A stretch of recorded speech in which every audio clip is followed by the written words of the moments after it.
આજે માન્ય મુખ્યમંત્રી શ્રી પોતે સોયગામ આવ્યા અને ત્યાંથી જલોયા પણ ગયા. અસરગ્રસ્તોને વ્યક્તિગત રીતે પણ ત્યાં મુલાકાત લીધી, કેમ્પમાં પણ મુલાકાત લીધી. હજુ અહીંથી થરાદ જશે. થરાદ ગામોની મુલાકાત લીધા પછી વાવની એક મિટિંગ થશે અને વાવની અંદર એમણે આજે અસરગ્રસ્ત વિસ્તારમાં જ રાત્રિ રોકાણ કરવાનો પણ નિર્ણય કર્યો છે.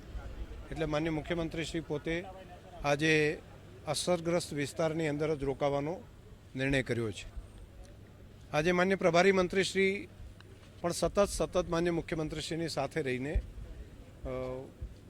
અહીંની ઘણી બધી સ્થિતિની એમને જાણકારી પણ છે. કેટલાક નિર્ણયો તાત્કાલિક કર્યા છે.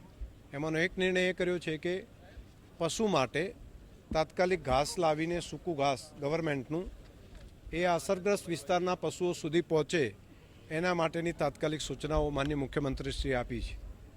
બીજું, કેસ્ટોલ જે અસરગ્રસ્ત વિસ્તારો છે એને તાત્કાલિક કેસ્ટોલ મળી જાય, ઘરવખરી મળી જાય અને એની અંદર લગભગ ગણતરીના દિવસોની અંદર એટલે 2 દિવસના સમયગાળામાં જલ્દી કઈ રીતે પૂરું થાય એના માટેનું કામ એની સૂચના આપી છે. એટલે હું માનું છું કે બહુ ફાસ્ટ મૂવમેન્ટ એની પણ થશે.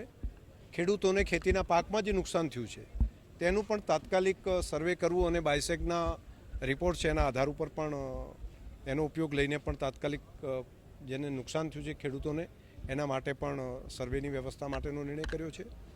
જેમને ગાય ભેંસ મૃત્યુ પામ્યા હોય, પશુ મૃત્યુ પામ્યા હોય તો એનું તાત્કાલિક સ્થળ ઉપર જ ત્યાં ફોટો પાડીને ડૉક્ટરની હાજરીમાં જે માલિકનો ફોટો અને પશુનો ફોટો પાડી અને તેને પણ સરકારની સહાય અપાવી.